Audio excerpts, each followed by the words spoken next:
और भक्ति सुनाना चाहते हैं तो उनके गले उतरती नहीं, उठकर चले जाते हैं। तो क्या बताते हैं कबीर साहब, कहते हैं कबीर पिछले पाप से हरि चर्चा ना भावे ना सुहावे, कहूँगे कह उठ चले ना और बात चलावे। जो पूर्व जन्म के संस्कारी प्राणी नहीं होते हैं या जिनके पाप कर्म अधिक बढ़े हुए होते हैं, उनके सामने सत्संग की चर्चा की जाती है भगवान की, तो उसके 3 लक्षण हैं। जो भक्तिहीन कर्महीन प्राणी होता है, कबीर साहब कहते हैं कबीर पिछले पाप से हरि चर्चा ना सुहावे, और कहूँगे चर्चा चलते लटके लेगा, और ना कोई और चर्चा शुरू कर देगा। अच्छा सुन, एक बात सुन मेरी, वो फलाना काम वैसे था, वो जैसे आप कोशिश करते हो को रिश्तेदार भाई बहन मित्र को चर्चा सुनाते हो, 2 सेकंड सुनता है, फिर वो ध्यान ऐसे ऐसे रहता, ऐसा है ना वो एक काम जो आप वो ऐसे हो गया, उसको ऐसे हो गया, आपको भी डिस्टर्ब कर देगा, आप बताना चाहते हो। और तीसरा कहते हैं फिर मुझे काम याद आ गया, फिर मिलूँगा, उठ कर चल जाएगा। कबीर भगवान बताते हैं कि कबीर पिछले पाप थे, जिनके पाप घने बढ़ गए, हरि चर्चा ना सुहावे, अच्छी नहीं लगेगी, और कहूँगे कह उठ चले ना और बात बनावे। तो ये उस व्यक्ति के लक्षण हैं जो पिछले जन्म के पापों से ज़्यादा ग्रस्त है। सीधा ही वो 84 लाख प्रकार के प्राणियों से, पशु पक्षियों की योनि से प्राप्त सीधा मनुष्य जीवन प्राप्त किया है। तो उसके अंदर भक्ति प्रवेश करना बड़ा कठिन होता है, लेकिन हो जाती है। उसको थोड़ा ज़्यादा समय लगेगा इस ज्ञान को समझने में, और शुरुआत एक बार हो जाती है, धीरे धीरे किसी न किसी जन्म में तो वो हो ही जाती है। एक कागभूषण नाम के, अपने पुराणों में भी इसका प्रमाण आता है, कागभूषण नाम के एक महापुरुष हुए हैं, और एक गरुड़ जी जो श्री विष्णु जी के वाहन माने जाते हैं। इन दोनों की एक बार आपस में चर्चा हुई। कागभूषण कैसे हैं, उनका बाकी का शरीर मनुष्य सदृश है, लेकिन चोंच और ऊपर का हिस्सा जो मुंह है वो कौवे का है, उसको कागभूषण कहते हैं। इन दोनों की आपस में एक बार चर्चा हुई। कागभूषण से गरुड़ जी ने पूछा, हे भूषण जी, आपके पास बैठने से मुझे बहुत शांति मिलती है। आपने यानी ये भक्ति विधि और ये अमरत्व, क्योंकि कागभूषण जी की काफ़ी लंबी आयु हो गई है, काफ़ी प्रलय उसके सामने हो चुकी हैं, अभी भी वो विद्यमान है। तो उसके लिए पूछा कि आपको ये कैसे प्राप्त हुई। तब कागभूषण ने कहा कि एक लंबी कहानी है गरुड़ जी। मैं एक बार 20 वर्ष की उम्र थी मेरी, और एक भयंकर अकाल गिर गया। हम भाई बहन थे, मेरे से छोटे मेरे भाई बहन थे। उस अकाल के दौरान वो भूख सहन नहीं कर सके, उनकी मृत्यु होगी। मेरे माता पिता की भी मृत्यु होगी, वो भी भूख सहन नहीं कर सके। मैं युवा था, जिस कारण से मैं उस अकाल को झेल कर माता पिता और परिवार के नाश होने के बाद उस क्षेत्र को छोड़कर मैं अवंतिका नगरी में चला गया। वहाँ अकाल नहीं था। उससे पहले मेरे असंख्य जन्म चले गए, मनुष्य जीवन मैंने बर्बाद कर दिए, कभी मैंने भक्ति नहीं की, क्योंकि वो पिछले जन्म मुझे अब मेरी दिव्य दृष्टि खुल जाने से नजर आ रहे हैं कि पिछले मानव शरीर मैंने कैसे बर्बाद किए थे। तो बता रहा कि पिछले जन्म मैंने बहुत नाश कर दिए, और एक जन्म जो मेरा हुआ, माता पिता मेरे भाई बहन मर गए भूख से तड़प कर। ऐसी खिली फुलवाड़ी थी हमारे घर की, सारे भाई बहन खुशी खुशी रहते थे, और एक वर्ष में ऐसी जुल्म गिर गया, ऐसा कहर टूट गया, हमारा नाश हो गया। मैं सोचने पर विवश हो गया कि ये क्या जीवन है। कल तक हम कैसे खुशी मंगल से रहते थे, प्यार करते थे, कहाँ गए आज मैं टक्कर मार लिया, रो लिया, सारा कुछ कर लिया, वो मिल नहीं रही। ये खाक जीवन है, कहाँ रह रहा हूँ मैं। ऐसे करते करते एक मंदिर के अंदर एक पंडित जी, भगवान शिव का पुजारी था, मैं वहाँ चला गया। उसको अपना दुख रोया।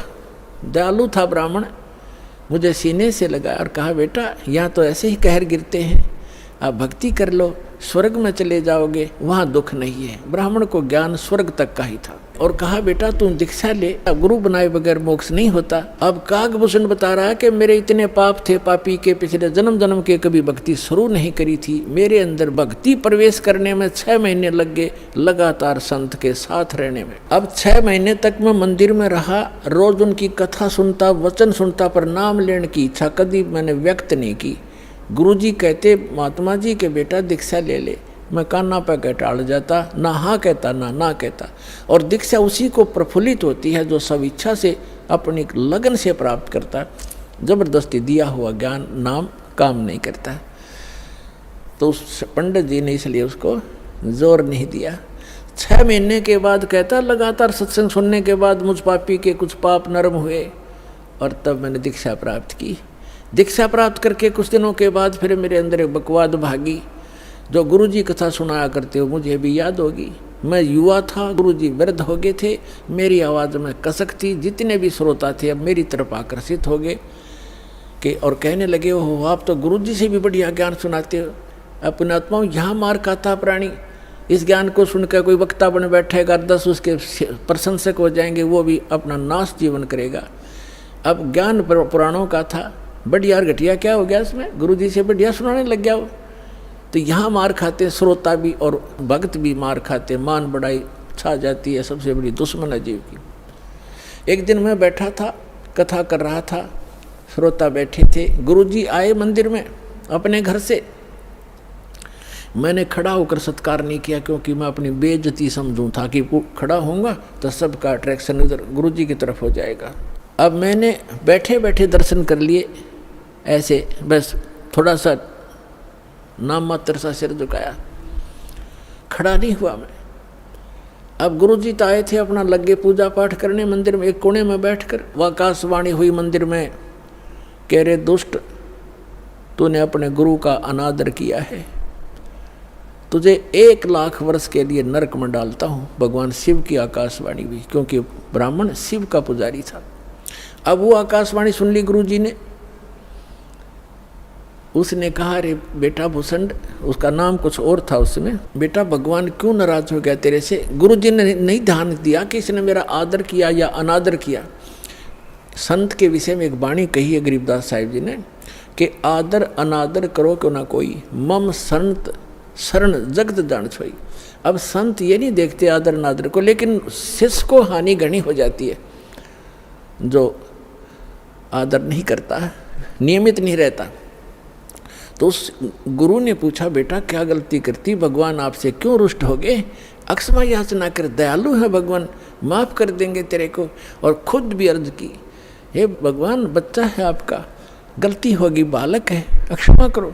तब उसने आकाशवाणी की फिर दोबारा भगवान शिव ने, जब ये निकम्मा व्यक्ति अपने गुरु का आदर नहीं करता तो मेरा क्या आदर करेगा। गुरु एक रिहर्सल करनी होती है गुरु जी को भगवान की तरह मानकर, क्योंकि हम जैसा व्यवहार गुरु जी के यहाँ कर रहे हैं तो परमात्मा इस रूप में आपको वहाँ ऊपर जा कर के आपकी परीक्षा लेगा।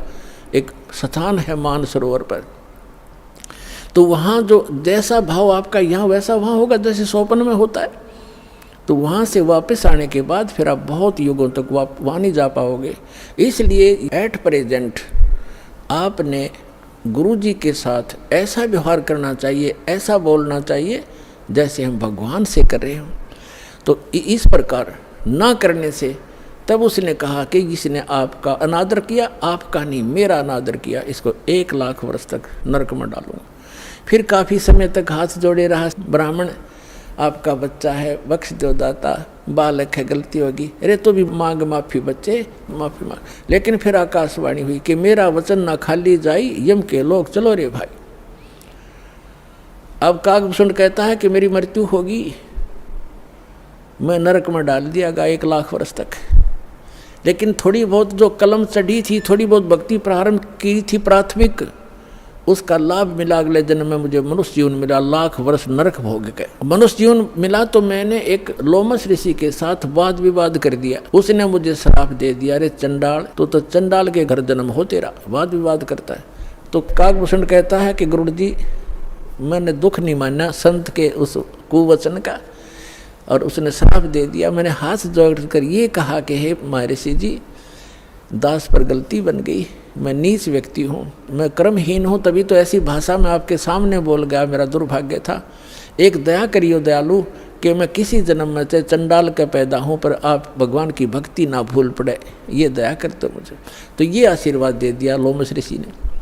तो सारी कथा बताता है कि फिर मैं क्या हुआ, एक काग के घर जन्म हुआ मेरा।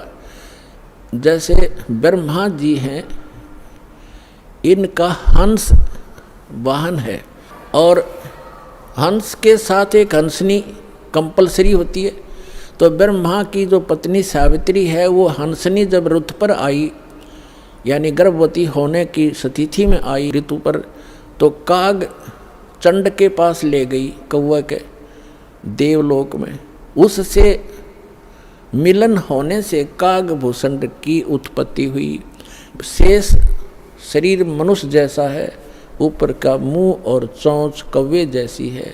तो वो अब उसने फिर क्या मिला, जब वो कागभूषण के रूप में जन्मा, तब कहते हैं मुझे जोगजीत नाम के एक महापुरुष आकर मिले। वो परमात्मा जैसे दास ने आप पूरे सत्संग में ये निर्णय किया कि वो परमात्मा स्वयं आकर अच्छी आत्माओं को यथार्थ ज्ञान देता है। तब उसने बताया कि मुझे जोगजीत नाम के एक संत मिले, जिन्होंने मुझे उस परमात्म तत्व का ज्ञान दिया। उन्होंने मुझे ऐसा मंत्र दिया जिससे मेरी यह स्थिति हुई कि मेरा बहुत युगों तक अमर शरीर होगा। अब कागभूषण की भी मृत्यु होगी, क्योंकि अब ये समय है, इस समय में जब कागभूषण का जन्म होता तो मोक्ष हो सके था। अब जो प्रसंग आज का चल रहा है कि दो प्रकार से मानव शरीर प्राप्त है। आप जो परमात्मा के लिए भटक रहे थे और यहाँ आ गए, आप बहुत पुण्यकर्मी प्राणी हो। पिछले जन्म में भी आप मानव थे, और मानव जैसा स्वभाव है। जहाँ कहते हैं लाइन लगा लो, लाइन लगा लेते हो। जहाँ कहते हैं यहाँ ऐसे बैठ जाओ, वहाँ जाओ, ये करवा लो। तो क्योंकि आप सभ्य हो, और ऐसे व्यक्तियों को शीघ्र ही ज्ञान प्राप्त हो जाता है, शीघ्र ही ढल जाते हैं जैसे संत ढलना चाहता है। आपके मैल घड़े नहीं थे, और जो मैला कपड़ा ज़्यादा होता है धोबी को, उसको ज़्यादा प्रयत्न करना पड़ता है, साफ वो भी हो जाएगा। तो इस प्रकार स्थिति है। जो दूसरी टाइप के व्यक्ति हैं उनके ऊपर भी रजा होगी, क्योंकि जगह जगह भगवान की चर्चा चल रही है, टीवी चल रहे हैं। एक ही घर में 4 सदस्य हैं, 3 ने नाम ले लिया, एक सुनता भी नहीं, तो वो मनुष्य योनि से आया हुआ प्राणी नहीं है, को पूर्व संस्कार से जुड़ गया। लेकिन धीरे धीरे जब सारे परिवार लग रहा है, परमात्मा की वाणी चलती है, उस पर उस वाणी का भी असर होगा, और आज पूरा विश्व परमात्मा के चरणों में एक बार आएगा, और सबका कल्याण होगा, चाहे किसी प्रकार जन्म हुआ हो। बोलो सतगुरुदेव।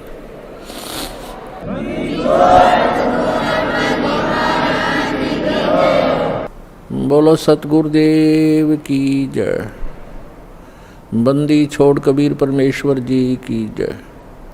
बंदी छोड़ गरीबदास जी महाराज जी की जय। स्वामी रामदेवानंद जी गुरु महाराज जी की जय हो।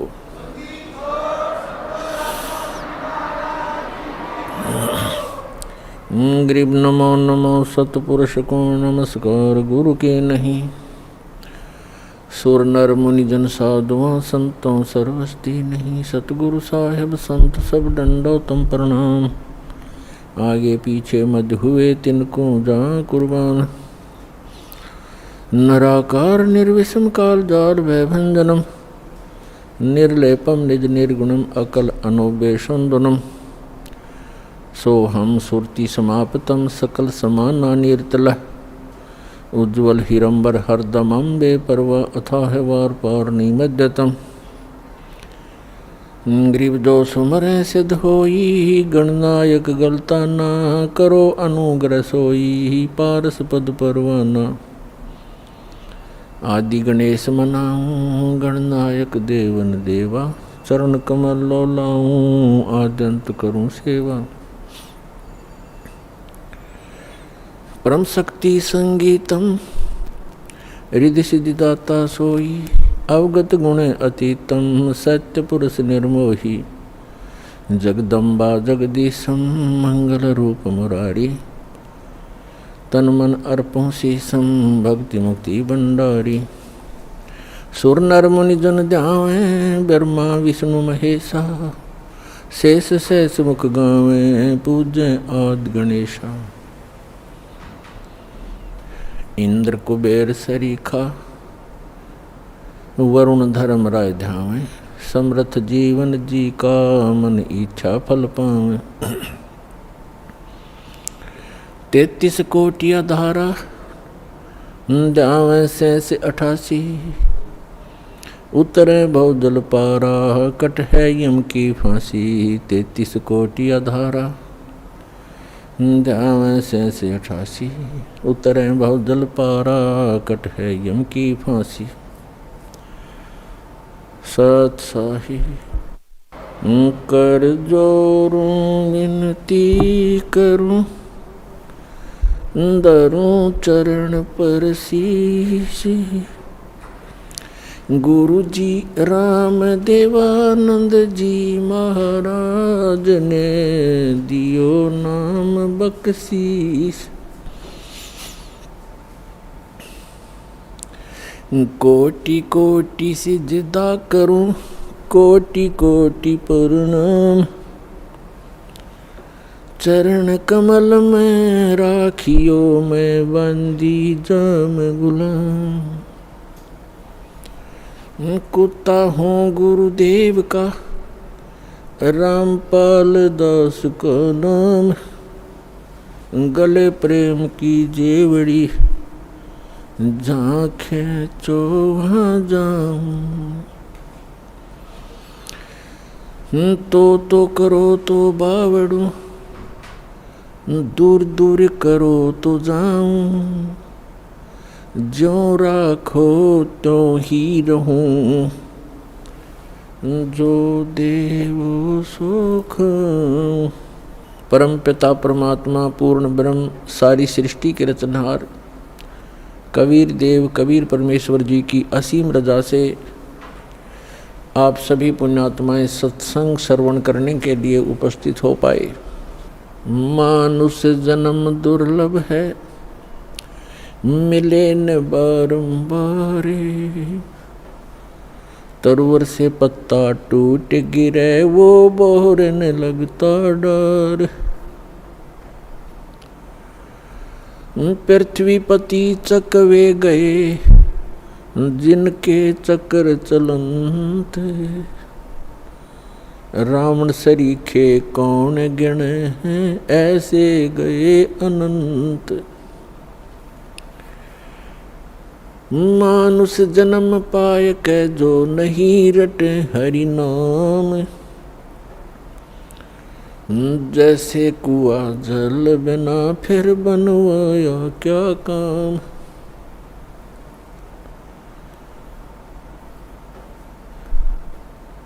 राम नाम की लूट है लूटी जाते लूट। पीछे फिर पछताओगे हे प्राण जहांगे छूट। नंगा आया जगत में नंगा ही तू जाए। बीच में ख्वाबी ख्याल है ये मन माया भरमावे। मर्द गर्द में मिल गए वो रावण से रणधीर। कंस के सी चाणोर से भाई हिरण्यकशिपु बलबीर। तेरी क्या बुनियाद है जीव जन्म धर लेते। गरीब दास हरि नाम बिना तेरा खाली रह जा खेत। जिन हर की चोरी करी और गए राम गुण बोले। ते बेदना बागुल किए है रहे उर्द मुख झोले। राम रटत कोड़ी भलो चू चू पड़े जो चामे। वो सुंदर शरीर किस काम का जा मुख नाही नाम। राम रटत कन्या भली साकट भलो न पूते। जैसे छेरी के गल में गल थना जिसमें दूध ना मूत। राम रटत दारिद्र भलो, टूटी घर की छान। वो सुंदर महल किस काम के, जहाँ भक्ति नहीं भगवान। कबीर जिह्वा तो वाए भली, जो जप हरि नाम। नहीं तो काट के फेंक दियो, ये मुख में बलो ना चाम। परम पिता परमात्मा परमेश्वर हमारे पिता, सबके जनक, सर्व उत्पादक परमात्मा प्रभु कबीर साहब जी, कबीर जी ये परम अक्षर ब्रह्म हैं, सारी सृष्टि के रचनहार हैं। और पुण्यात्माओं, आपके ऊपर रहम किया उस दीन दयाल ने, आपको ये तत्व ज्ञान समझाया, आप तक पहुंचाया। आप तक ये तत्व ज्ञान पहुंचाने के लिए उस परमेश्वर ने कितने कितने कष्ट उठाए। आप तक पहुंचने के लिए उस परमात्मा ने भिन्न भिन्न भेष बनाए। और आप जी ने इस काल की भांग को इतना पी लिया कि इस काल के इस नकली सुख, इस झूठे सुख के नशे में आप भगवान को पहचानना भूल गए। परमेश्वर कहते हैं, मैं रोवत हूँ सृष्टि को, सृष्टि रोवे मोहे। गरीबदास इस वियोग को समझ न सकता कोई। हमारे पिता कहते हैं, हमारे भगवान कहते हैं कि मैं तुम्हें रो रहा हूँ, तुम्हारे लिए भटक रहा हूँ कि तुम गलत स्थान पर रह रहे हो। या कोई जीव सुखी नहीं, या सुख नाम की वस्तु नहीं। और आप यहाँ सुख खोज रहे हो और सुख देने वाले उस भगवान की खोज कर रहे हो, उसके लिए रो रहे हो, तड़फ रहे हो।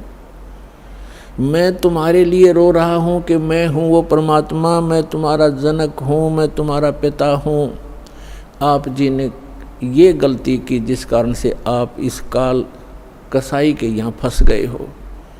किसी का बेटा मार रहा है, किसी की बेटी मार दी, कोई किसी का जमाई मर गया, किसी के कैंसर होगी, किसी की टांग कट गई, किसी को कैंसर है, कोई कोड से भुगत रहा है।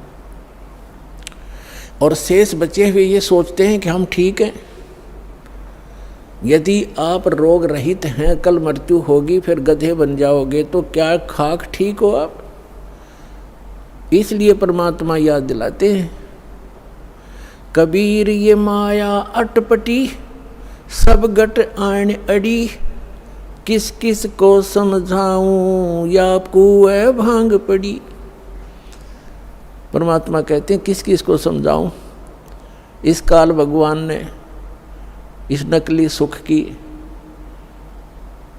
एक कुएं के अंदर जैसे 1, 2, 3 क्विंटल भांग घोल कर डाल दे कोई, उस कुएं का जल चाहे 1000 व्यक्ति पी ले, और पीने के उपरांत उनकी एक जैसी गतिविधि, एक जैसी भाषा, एक जैसी चाल हो जाती है, क्योंकि सबको वो नशा हो चुका है। तो इस काल भगवान ने इस त्रिगुणमयी माया की इतनी मात्रा डाल रखी है आपके अंदर कि आपको इतना नशा हो गया इसका। जैसे किसी के पास बढ़िया मकान, कोठी हो जाती है, कार हो जाती है, उसको नशा है वो, और वो फूला नहीं समाता, और वो भूल जाता है बालक कल मृत्यु हो जाएगी, ये कार कोठी तेरे साथ नहीं जाएंगी, यहाँ बुद्धि क्यों नहीं आती आपकी। परमात्मा हमें याद दिलाना चाहते हैं कि इन सुखों को जहाँ आप यहाँ खोज रहे हो, आपको सतलोक में मिलेंगे। यहाँ तो आपने जो कार भी व्यवस्था कर ली, 36 पंगे पाक है, फिर उसमें कोई इंजन में गड़बड़ है, कोई पेट्रोल डलवाना, जेब देखनी पड़े। सतलोक में चलो, आपको विमान मिलेंगे, विमान मिलेंगे, और आपकी मन से जहाँ चाहोगे 1 सेकंड में उड़कर आप पूरा परिवार बैठकर कहीं घूम सकते हो। कोई पैसा नहीं लगेगा, आपको सब वस्तु मुफ्त मिलेंगी, सब सुख होगा, आपकी कभी मृत्यु नहीं होगी। आपका ऐसा ही परिवार वहाँ सतलोक के अंदर होगा। अभी तक ये मूर्ख बनाया करते थे नकली संत कि वहाँ प्रकाश ही प्रकाश है, चेतन ही चेतन है, आत्मा उसमें जाकर ऐसे मिल जाती है जैसे बूंद समंदर में। फिर खा क्या करेंगे वहाँ जा करके? इससे यहीं दुख सुख यहीं ठीक है। तो उनको अकल थी नहीं, ज्ञान था नहीं, उनका सवन भाव नहीं था, क्योंकि उनकी साधना गलत थी, उनका ज्ञान गलत था। वो काल प्रेरित थे, काल के भेजे आए हुए हैं। तो परमात्मा हमें याद दिलाते हैं कि झूठे सुख को सुख कहे ये मान रहा मनमोद, ये सकल चबीना काल का, कुछ मुख में कुछ गोद। अपने आत्माओं आप देख रहे हो, कहीं पर भूकंप आ जाता है, हजारों लाखों की संख्या में मानव मर जाते हैं, अन्य प्राणियों की तो गिनती ही नहीं। कहीं पर फ्लड आ जाती है, गांव के गांव बह जाते हैं, हजारों की संख्या में व्यक्ति मारे जाते हैं। और वो उन मकानों को, उन वहाँ के संसारिक सुखों को जोड़ने में सारा जीवन लगाते हैं। उनका दृष्टिकोण सिर्फ उन्हीं पर केंद्रित रहता है कि कोठी बना लूँ, कार बना लूँ, 1 प्लाट और ले लूँ, 2 कोठी और बना दूँ, एक बैंक बैलेंस बना दूँ, एक फैक्ट्री लगा लूँ। उद्देश्य मनी मेक ही रहता है। परमात्मा कहते हैं तो बच्चों वाले खेल खेल रहे तुम, आप जी को ज्ञान नहीं है, इसलिए यहाँ डले ढोरे हो। 1 सेकंड का पता नहीं क्या बिजली गिर जा, और फिर आप यहीं स्थिर होना चाहते हो ऐसे गंदे लोक में। तो तत्व ज्ञान का अभाव है। जब आपको तत्व ज्ञान होगा, आपके मन की व्यवस्था ही अलग हो जाएगी। जब आपको तत्व ज्ञान होगा, आपके मन की स्थिति बदल जाएगी, आपका उद्देश्य बदल जाएगा। परमात्मा हमें आखिरी याद दिलाते हैं, आप जी विचार कीजिए कि आपकी मृत्यु तो होगी होगी, चाहे यहाँ कोई पूरी पृथ्वी का राजा है और चाहे अमीर या गरीब है, कोई भी व्यक्ति है, आपकी मृत्यु होगी। और आपने जो कुछ भी सारे जीवन में संग्रह किया है वो आपके साथ नहीं जाएगा। ये तो यूनिवर्सल ट्रूथ है, आपको सबको मालूम है। और पुण्यात्माओं, ठीक है, आपके पूर्वजन्म के पुण्य हैं, आपको जो भी वस्तु उपलब्ध है इसको ये समझ लो कि आपकी नहीं है। आप एक रेस्टोरेंट में रह रहे हो। अब जैसे अच्छे पूंजी वाले व्यक्ति, सेठ धनी व्यक्ति अच्छे रेस्टोरेंट में जाकर के अपना 1, 2, 3, 4 जैसा भी वो वहाँ दिन रात व्यतीत करना चाहते हैं, तो उनके पास पैसा घना है, तो वे हाई क्लास के, हाई क्वालिटी के रेस्टोरेंट के अंदर रह रहे हैं। वहाँ सुविधाएं अच्छी हैं, सोफ़ा सेट हैं, बढ़िया पलंग हैं, टीवी रखे हैं, सारी व्यवस्था है वहाँ पर। बैल बजा दी, बैरा आ गया, जो वस्तु मांगी उपलब्ध होगी खाने और पीने की। और एक गरीब व्यक्ति जाके एक सिंपल होटल में रुका है जिसमें एक तख्त पड़ा है और सिंपल आहार है, थोड़ा खर्चा है उसका। तो ऐसा ही समझ लो आप, जो गरीब है वो एक सिंपल होटल में रह रहा है, अमीर है वो बड़े होटल में रह रहा है, लेकिन वस्तु किसी की नहीं। वहाँ पर होटल में गए व्यक्ति को पता होता है कि यहाँ तेरी वस्तु कोई नहीं है, इनको प्रयोग कर सकता है, वो भी अपने खर्चे से। तो इस काल भगवान का ये होटल है फॉर एग्जाम्पल। और इसमें आपके पुण्यों के कारण आप सुविधा जो आपको है वो आपके पूर्वजन्म की पूंजी से है, जेब आपकी ही खर्च हो रही है। जो सुविधाएं आपको उपलब्ध हैं आपके पुण्य क्षीण हो रही है।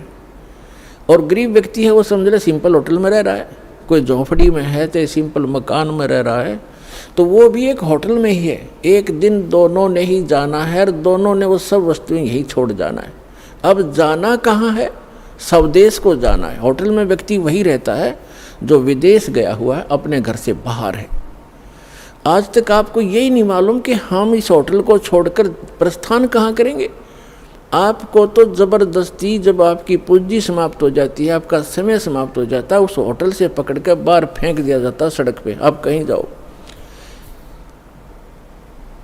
जब हम घर से बाहर चलते हैं वैसे किसी काम कार्यवश, तो जाने से पहले हम वहाँ कहाँ रुकेंगे, रात्रि हम कैसे व्यतीत करेंगे, उसकी व्यवस्था पहले करके जाते।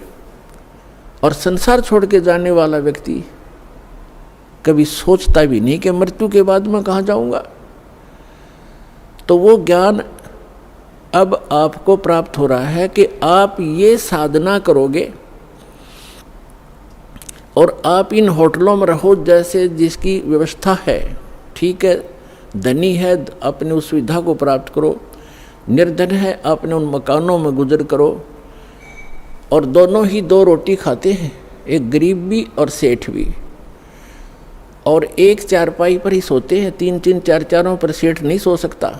एक कोने में चाहे 10 कक्ष की कोठी हो, एक कक्ष के एक कमरे में एक तख्त 3.5 बाई। परमात्मा कहते हैं क्या चढ़ावा मेंढिया और लंबी भीत उसार, गरता 3.5 हाथ गणाता 4.25।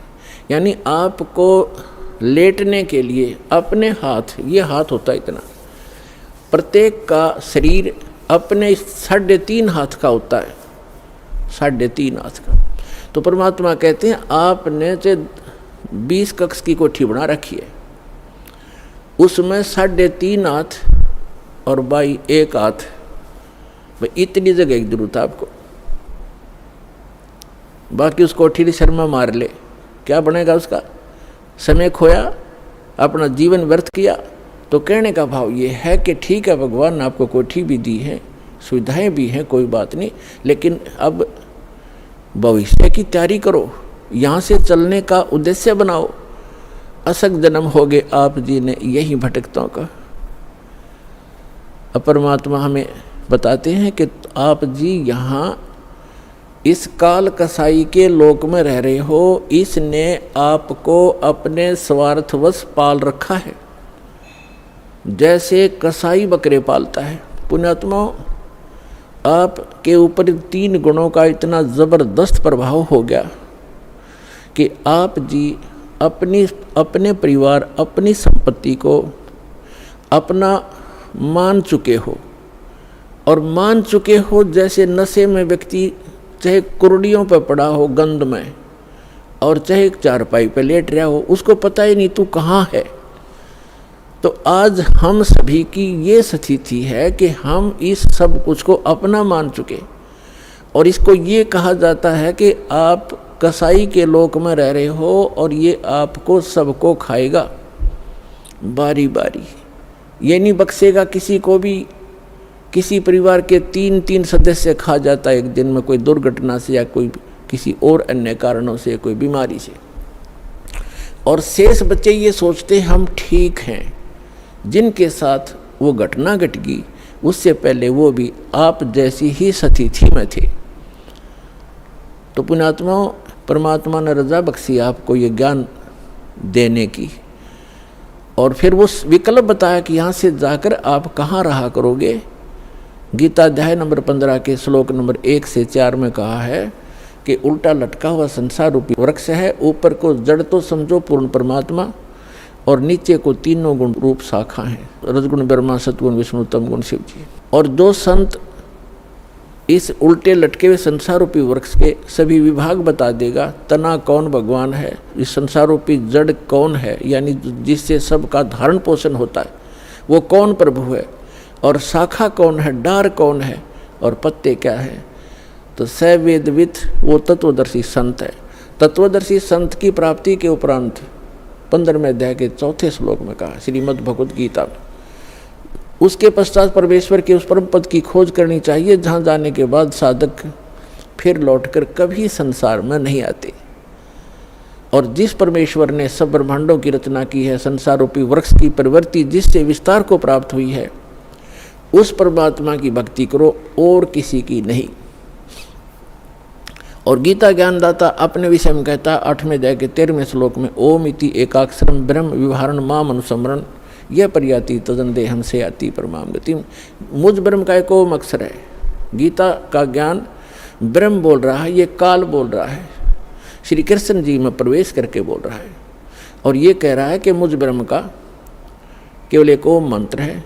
इसका उच्चारण करते हुए संसार छोड़कर जाते समय भी, मरते समय भी इसी का जाप करता है तो ओम से मिलने वाली जो परम गति वो प्राप्त हो जाती है, वो ब्रह्मलोक प्राप्त होता है। ब्रह्मलोक में गए प्राणी भी वापस आते हैं। 8वें अध्याय के 16वें श्लोक में गीता जी में स्पष्ट किया है, वो भी पुनरावृत्ति के अंदर।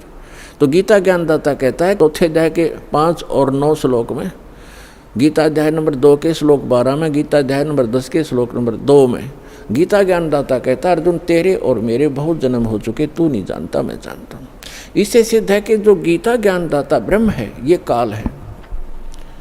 और गीता अध्याय नंबर 11 के श्लोक नंबर 32 में स्वयं कहता है कि अर्जुन मैं काल हूँ और अब प्रवृत्त हुआ हूँ। श्री कृष्ण नहीं थे काल, श्री कृष्ण होते तो ये कैसे कहते मैं अब प्रवृत्त हुआ हूँ।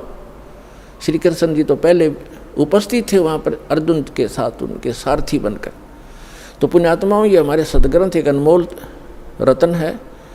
इसको हमारे धर्मगुरु समझ नहीं सके, इसका अड़ंगा कर दिया, उल्टा ज्ञान बता दिया हमारे को। श्री कृष्ण जी को सुप्रीम पावर बता दिया, जबकि श्री कृष्ण जी तो एक ब्रह्मांड में एक सतोगुण विभाग के मंत्री समझो, और इनका पिता काल एक ब्रह्मांड में मुख्यमंत्री समझो, और ओवरऑल कंट्रोलर सभी ब्रह्मांडों का वो प्रधानमंत्री समझो, वो परम अक्षर ब्रह्म समझो,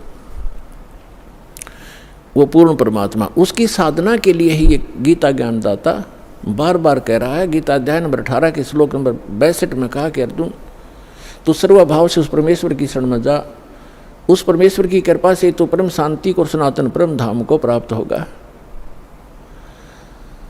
गीता अध्याय नंबर 8 के श्लोक नंबर 1 में अर्जुन ने पूछा कि हे परमात्मा, आपने जो 7वें अध्याय के 29वें श्लोक में जिस तत्ब्रह्म की जानकारी दी है कि तत्ब्रह्म को से परिचित प्राणी, इस अध्यात्म ज्ञान से परिचित और सभी कर्मों से परिचित व्यक्ति केवल जरा और मरण से छूटने के लिए प्रयत्न करता। जरा माने वृद्धावस्था और मरण माने मृत्यु। जरा और मरण से छूटने के लिए जो प्रयत्न करते हैं वे उस तत्ब्रह्म से परिचित हैं, अर्थात उस पूर्ण परमात्मा से परिचित हैं, उसके उस शाश्वत स्थान से परिचित हैं। वहाँ जाने के बाद बुढ़ापा नहीं आता, वृद्धावस्था नहीं आती और मृत्यु नहीं होती। 8वें अध्याय के प्रथम मंत्र में अर्जुन ने पूछा फिर किम तत्ब्रह्म, वो तत्ब्रह्म क्या है वो बता दे मुझे। अब 8वें अध्याय के 3रे श्लोक में गीता ज्ञानदाता ये काल कहता है ब्रह्म कि वो परम अक्षर ब्रह्म है, यानी गीता ज्ञानदाता से कोई अन्य है वो प्रभु, वो स्वामी, वो मालिक। गीता अध्याय नंबर 4 के श्लोक नंबर 32 और 34 में स्पष्ट किया है कि वो सच्चिदानंद घन ब्रह्म अपने मुख कमल से बोलकर एक अमृत ज्ञान प्रचार करता है। उस सच्चिदानंद घन ब्रह्म की वाणी में धार्मिक अनुष्ठानों की, अध्यात्म मार्ग की, भक्ति विधि विस्तार के साथ कही गई है, वो तत्व ज्ञान है।